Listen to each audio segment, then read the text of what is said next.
بسم اللہ والحمد للہ والصلاۃ والسلام علی رسول اللہ، اما بعد۔ محترم سامعین کرام، دروس حج کے سلسلے میں آج ایک اور نئی درس کے ساتھ آپ کے سامنے حاضر خدمت ہے۔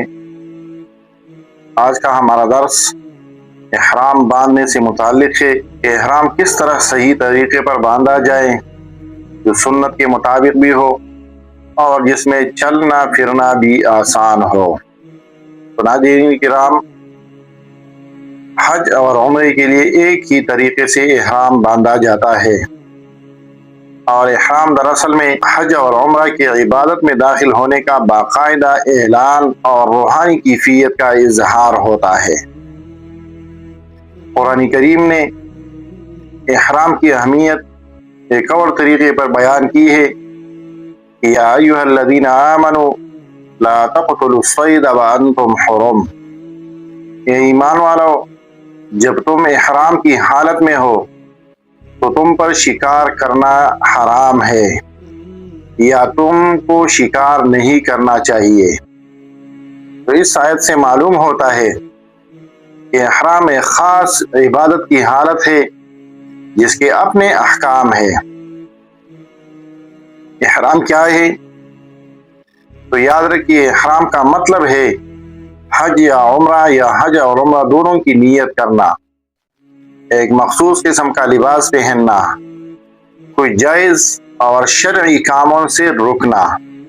یعنی احرام صرف دو کپڑوں کے باندھنے کا نام نہیں ہے، بلکہ یہ ایک عبادت کی خاص حالت ہے جس میں کچھ شرعی اور جائز امور جو ہے وہ حرام اور ناجائز ہے۔ رسول اللہ صلی اللہ علیہ وسلم کی احرام باندھنے کا جو طریقہ تھا وہ یہی تھا کہ احرام باندھنے سے پہلے یا احرام باندھنے کے بعد 2 رکعت نوافل ادا کرتے تھے۔ رسول اللہ صلی اللہ علیہ وسلم احرام باندھنے کا طریقہ یہ تھا، احرام باندھنے سے پہلے غسل کیا کرتے تھے، اسی طرح صفائی اور خوشبو لگاتے تھے، مطلب یہ کہ صفائی کرتے تھے اور خوشبو لگاتے تھے۔ احرام کے بارے میں رسول اللہ صلی اللہ علیہ وسلم کا جو معمول تھا وہ یہ تھا کہ احرام باندھنے سے پہلے غسل کیا کرتے تھے، احرام باندھنے سے پہلے ساری بدن کی صفائی کرتے تھے، احرام باندھنے سے پہلے خوشبو لگایا کرتے تھے، کیونکہ احرام کے بعد آپ کے لیے کسی بھی قسم کی خوشبو لگانا جائز نہیں ہے، خواہ وہ عورت ہو یا مرد ہو۔ احرام مردوں کے لیے ایک خاص قسم کا سادہ لباس ہے جو 2 کپڑوں پر مشتمل ہوتا ہے، مگر یاد رکھیے یہ 2 کپڑے کسی بھی طریقے سے سلے ہوئے نہ ہو۔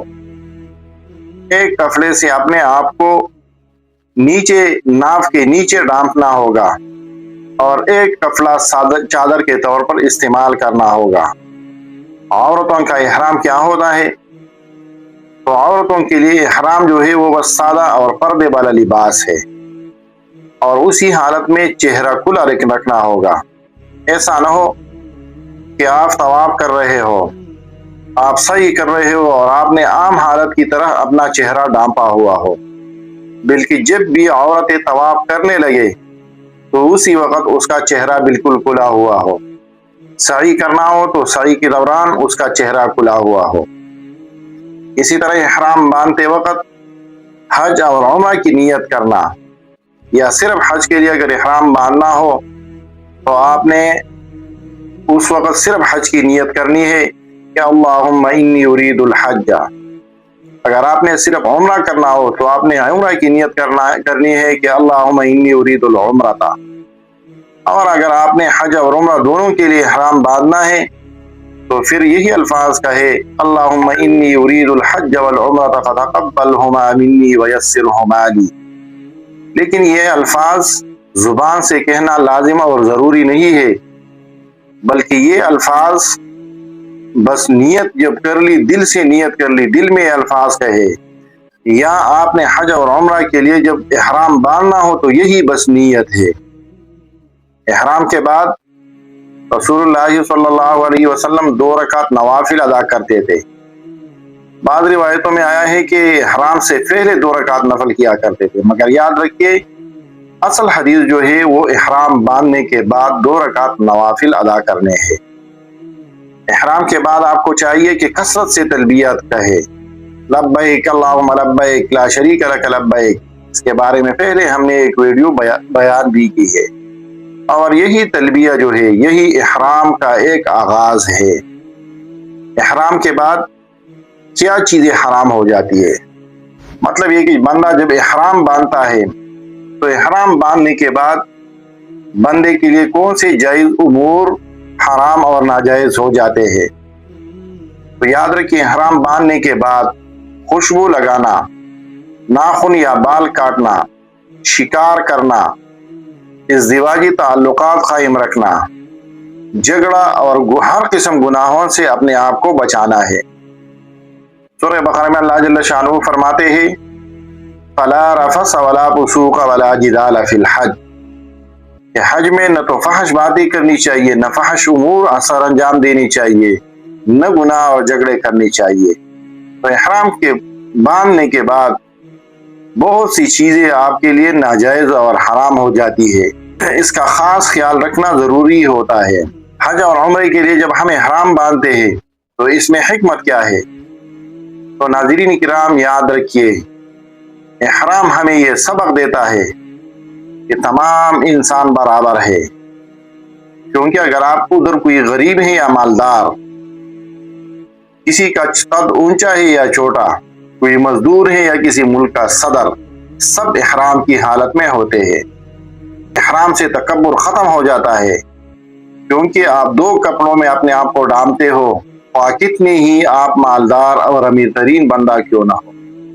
احرام باندھنا یہ ایک قسم کی عاجزی اختیار کرنا ہے، کیونکہ یہی احرام اللہ جل شانہ کی اطاعت اور رسول اللہ صلی اللہ علیہ وسلم کی اطاعت ہوتی ہے۔ یاد رکھیے، احرام میں ہم لوگ چند غلطیاں کر دیتے ہیں۔ کبھی ہم نیت نہ دل سے کرتے ہیں نہ زبان سے، اور بس احرام باندھتے ہیں۔